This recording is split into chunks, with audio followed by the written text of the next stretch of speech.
Hello everyone, welcome to my channel tips on mathematics. वो class 10th science का जो है हम चैप्टर नंबर 7 पर डिस्कशन कर रहे हैं, जो कि जीव जनन कैसे करते हैं उस पर डिपेंड है। ठीक है ना। जो चैप्टर का नाम है वो है जीव जनन कैसे करते हैं। तो मैंने इसका एक लेक्चर आप लोगों के लिए पहले भी बना रखा है, जिसमें मैंने प्रजनन के बारे में, ठीक है ना, आप लोगों को बताया है। और प्रजनन में दो प्रकार हमने देखा है, जिसमें हमने एक अलैंगिक प्रजनन, जो कि हमने इसका वीडियो पर डिस्कशन किया है और इसका वीडियो अपलोड भी कर दिया है, आप लोग जाकर के देख सकते हो। और आज जो है हम डिस्कशन करेंगे लैंगिक प्रजनन के बारे में। ठीक है। अलैंगिक प्रजनन वाला वीडियो अगर नहीं देखा तो उसको देख लीजिए, बहुत इंपॉर्टेंट है, एग्जाम में उसमें से क्वेश्चन आपसे पूछा जा सकता है। ठीक है। तो बात करते हैं लैंगिक प्रजनन। लैंगिक प्रजनन क्या होता है? इस जनन विधि में नई संतति उत्पन्न करने हेतु वे व्यष्टि मतलब एकल जीवों की भागीदारी होती है ना। या फिर हम ये कह सकते हैं कि जो है लैंगिक प्रजनन में नर और मादा दोनों ही प्रकार के जो लिंग होते हैं उनकी आवश्यकता होती है। ठीक है ना। अगर सिर्फ और सिर्फ नर लिंग है तो भी पॉसिबल नहीं है लैंगिक प्रजनन, और सिर्फ अगर मादा लिंग है तो भी जो है लैंगिक प्रजनन संभव नहीं है। लैंगिक प्रजनन होने के लिए दोनों प्रकार के जो लिंग है उसकी आवश्यकता होगी। ठीक है ना। तो इस वीडियो का आज जो है मेन हमारा डिस्कशन का जो पॉइंट रहेगा वो रहेगा पुष्पी पौधों में लैंगिक प्रजनन। अब पुष्पी पौधों में लैंगिक प्रजनन होता है, ये सबको आई थिंक पता है, नहीं पता है कोई बात नहीं, हम आज यहाँ पर जो है आपको बताएंगे सारी चीजें। तो हर एक पॉइंट पर हम एक एक करके अच्छे से डिस्कशन करेंगे कि जो पुष्पी पौधे, जो पुष्प है, उस पर जो है कैसे लैंगिक प्रजनन होता है। और आपको पता है कि एक पूरा एक सिस्टम ऐसा है कि पौधे होते हैं, उसमें पुष्प आते हैं, पुष्प के बाद उसमें फल लगते हैं, है ना। तो ये कुछ एक साइकिल होता है, तो उसके पीछे का जो साइंस है उस पर हम जो है आज बात करेंगे। ठीक है। तो सबसे पहले बात करते हैं कि पुष्पी पौधों में लैंगिक प्रजनन कैसे होता है। देखो, पुंकेसर व स्त्री केसर पुष्प का जनन भाग है। ठीक है ना। जो जिससे कहने का मतलब जो जनन की जो प्रक्रिया होती है, कोई नए संतान या संतति की उत्पत्ति की जो प्रक्रिया होती है उसको हम क्या कहते हैं? जनन। और वो जो जनन जो संभव होता है जिससे, उसी को हम जो है पुंकेसर व स्त्री केसर कहते हैं। मतलब पुष्प की हम आज बेसिकली बात कर रहे हैं, पौधों की। पौधों में जो पुष्प में जो पौधे होते हैं, पौधों में जो पुष्प लगते हैं, उनमें जनन की हम बात कर रहे हैं। तो उसमें मैंने क्या बताया कि एक नर और एक मादा का होना अति आवश्यक है। तो नर जो है इसमें हमारा पुंकेसर व स्त्री केसर, ये नर और मादा है दोनों। अब ये समझ लीजिए। तो पुष्प का जनन भाग है जिसमें जनन कोशिकाएं होती है। ठीक है। अभी यहाँ पर हम देखेंगे एक एक चीज जो है। ये देखो, जैसे ये स्त्री केसर है और ये जो हमारे पास इधर दिख रहा है ये पुंकेसर है। ठीक है। तो ये हमारे जो है पुष्प का जनन भाग है। ये मैंने एक चित्र जो यहाँ पर लिया है वो पुष्प की अनुदैर्ध्य काट का जो है चित्र है ये, है ना। पुष्प के अनुदैर्ध्य काट का चित्र है ये। तो ये स्त्री केसर है और इधर जो है ये हमारा क्या है? पुंकेसर है ना।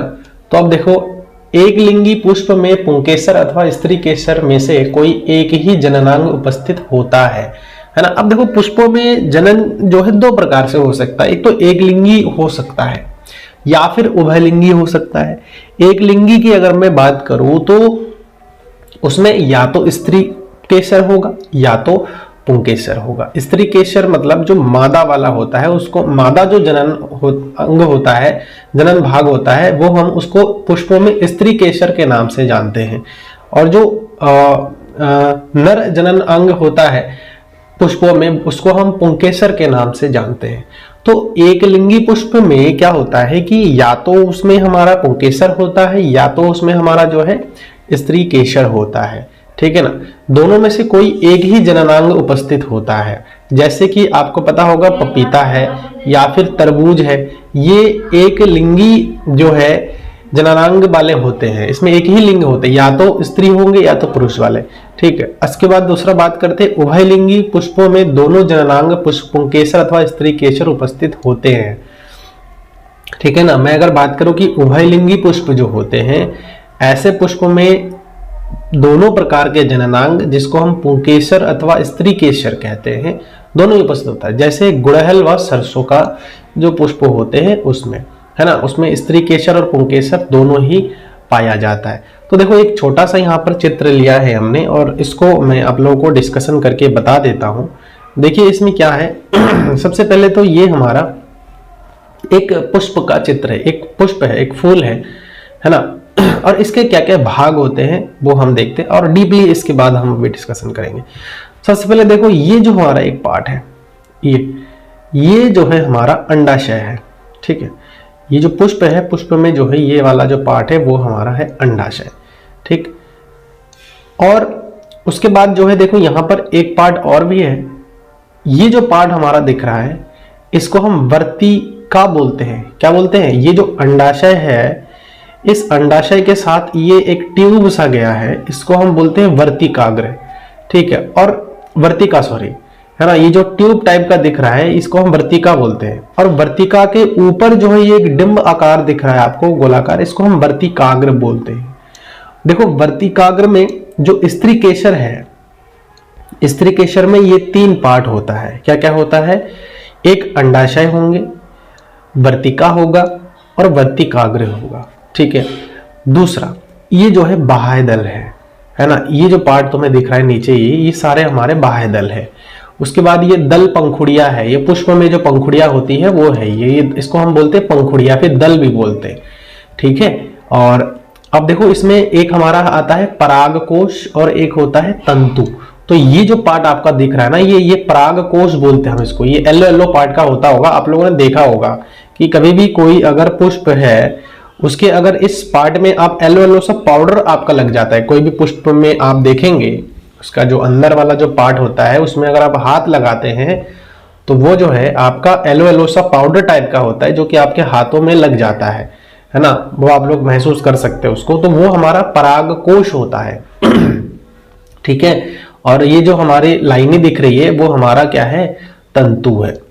तो परागकोश और तंतु जो है पुंकेसर में होता है, ठीक है ना, पुंकेसर में होता है। मतलब जो नर जननांग होता है उसमें परागकोश और तंतु पाया जाता है, और जो मादा जननांग होता है पुष्पों में उसमें हमारा अंडाशय होता है, वर्तिका होता है और वर्तिकाग्र होता है। ये आई थिंक आप लोगों को समझ में आ गया होगा कि जो ये पुष्प का अनुदैर्ध्य काट है इसके चित्रों में क्या क्या भाग होता है ना। एक बार फिर से फटाक से जल्दी से हम जो है इसको रिकॉल करते हैं। और देखो पुष्पों में क्या होता है, पुंकेसर और स्त्री केसर जो है पुष्पों में जननांग होते हैं। मतलब ये स्त्री केसर ये एक जननांग है और पुंकेसर ये एक जननांग है। पुंकेसर में क्या क्या स्त्री केसर में बात करते हैं, सबसे पहले क्या क्या होता है? एक तो अंडाशय होता है जो कि ये दिख रहा है, वर्तिका होता है जो कि ये ट्यूब टाइप का दिख रहा है, कहने का मतलब एक। उसका वर्तिकाग्र होता है जो कि इस ट्यूब के ऊपर वाला एक हिस्सा होता है, ठीक है। अब बात करते हैं पुंकेसर वाले, पुंकेसर जननांग की। तो इसमें हमारा परागकोश होता है, एक येलो येलो सा पाउडर टाइप का होगा, उसमें पता लग जाएगा जब आप पुष्पों में इसको देखेंगे तो। उसके बाद तंतु होता है, ठीक है। तो ये एक छोटा सा ओवरव्यू हो गया है। अब चलिए आगे इस पर हम और भी डिस्कशन करते हैं थोड़ा सा, ठीक है। तो देखिए इसमें जो है ना, ये हर एक पार्ट का अलग अलग जो है इसका वर्किंग प्रिंसिपल है, और अलग अलग हर एक चीज का अलग अलग मतलब भी है। और इन सारे जो अलग अलग पार्ट्स है इन सभी की जो है आवश्यकता है, ठीक है ना। देखो यहाँ पर लिखा है वही जो अभी मैंने आप लोगों को समझाया है कि पुंकेसर नर जननांग है जो परागकण बनाते हैं, है ना। पुंकेसर की अभी हमने बात किया है, ये जो है ये नर जननांग है जो कि परागकण बनाने का काम करता है। परागकण सामान्यतः पीले हो सकता है, ये इन जनरली पीला कलर का ही होता है ना। आपने देखा होगा कि जब आप किसी पुष्प के पुंकेसर को छूते हैं तब हाथ में एक पीला पाउडर लग जाता है ना, पाउडर टाइप का लग जाता है। तो स्त्री केसर पुष्प के केंद्र में अवस्थित होता है या फिर उपस्थित होता है, तथा यहाँ पुष्प का मादा जननांग होता है ना। जो कि स्त्री केसर है वो पुष्प का मादा जननांग है, ठीक है ना। ये याद रखना है आपको, छोटी छोटी पॉइंट है, ये कभी आपसे पूछा जा सकता है, ठीक है, कि जो पुंकेसर है वो कौन सा जननांग होता है पुष्पों में। पुंकेसर नर जननांग होता है, ये हमेशा के लिए ध्यान रखना। स्त्री केसर पुष्पों में जो है मादा जननांग होता है, ठीक है। यहाँ 3 भागों से बना होता है। अभी जो मैंने आप लोगों को बताया वही डिस्क्राइब करके, आधार पर उभरा हुआ भाग जो कि अंडाशय कहलाता है। ये जो पार्ट मैंने आप लोगों को दिखाया था ये अंडाशय है, ध्यान रखना।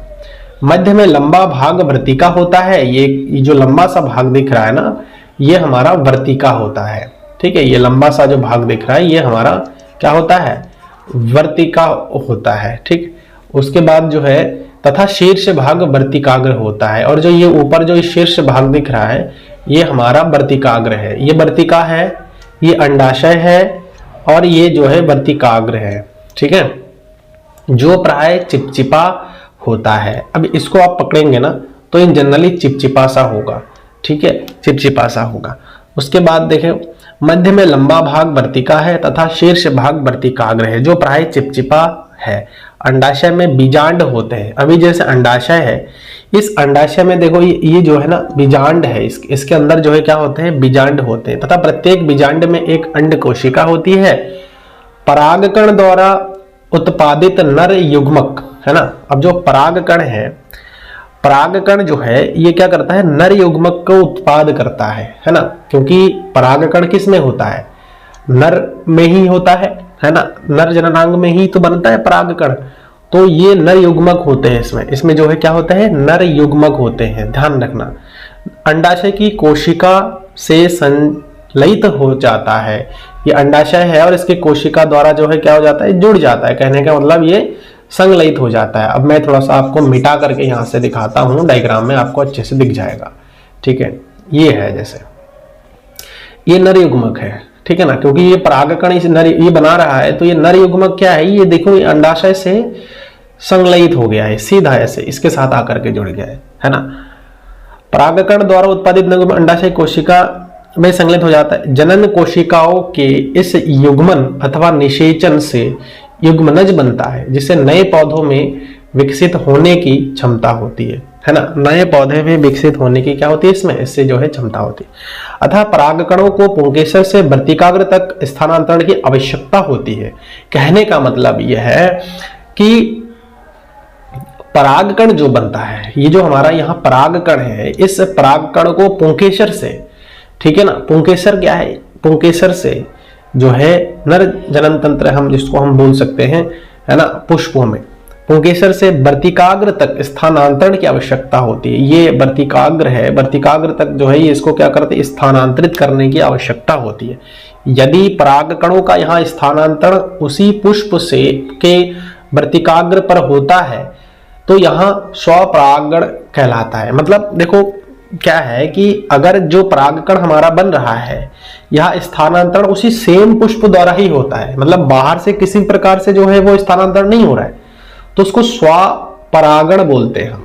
ठीक है, स्वपरागण बोलते हैं। लेकिन जब एक पुष्प के परागकण दूसरे पुष्प पर स्थानांतरित होते हैं, मतलब एक पुष्प है उसका जो परागकण है वो दूसरे पुष्प पर स्थानांतरित हो रहा है, जैसे ये परागकण है ये दूसरे पुष्प पर स्थानांतरित होने लग जा रहा है, तो वो जो है उसको हम बोलते हैं पर परागण बोलते हैं, उसको पर परागण बोलते हैं। ये ध्यान रखना कहते हैं।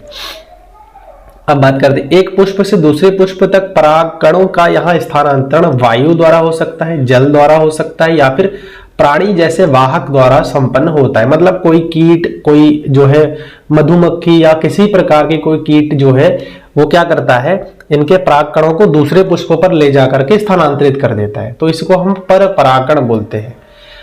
पर परागकणों के उपयुक्त वर्तिकाग्र पर पहुंचने के पश्चात नर युग्मक को अंडाशय में स्थित मादा युग्मक तक, ठीक है ना, तो परागकण नर युग्मक है ना, और ये फिर अंडाशय तक पहुंचता है, ठीक है ना, तक पहुंचना होता है। इसके लिए परागकण से एक नलिका विकसित होती है, मतलब जो परागकण है उससे एक सीधा सा एक नलिका विकसित होती है, ये है ना, होती है तथा वर्तिका से होती हुई बीजांड तक पहुंच जाती है। और ये वर्तिका है, वर्तिका से पहुंचती हुई बीजांड तक जो है हमारा क्या करता है, यहां तक पहुंच जाता है। निषेचन के पश्चात युग्मनज में अनेक विभाजन होते हैं तथा बीजांड में भ्रूण विकसित होता है। बीजांड से एक कठोर आवरण विकसित होता है तथा यहाँ बीज में परिवर्तित हो जाता है। अंडाशय तीव्रता से वृद्धि करता है तथा परिपक्व होकर फल बना देता है। ये जो अंडाशय है वो वृद्धि करेगा और इसमें जो है धीरे धीरे क्या हो जाता है, फल बन जाता है। इस अंतराल में बाह्यदल, पंखुड़ी, पुंकेसर, वर्तिका एवं वर्तिकाग्र प्राय मुरझाकर क्या हो जाता है, नीचे गिर जाता है।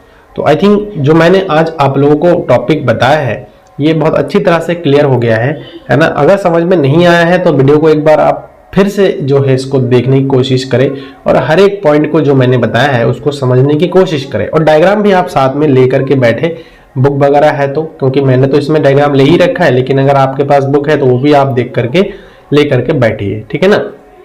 तो आज का वीडियो में हम इतना ही डिस्कशन करेंगे, ठीक है। वीडियो कैसा लगा आप लोग जो है कमेंट करके मुझे बताइए, और अगर वीडियो सही लगा तो इसका आप लोग फीडबैक मुझे ज़रूर दीजिए कैसा आप लोगों को लगा है, और जो है आप लोगों को लगता है कि मेरा चैनल आप लोगों के लिए हेल्पफुल है तो अपने दोस्तों के साथ भी इसको शेयर करिए ताकि उनको भी आपके द्वारा, मेरे द्वारा जो है हेल्प हो, ठीक है ना।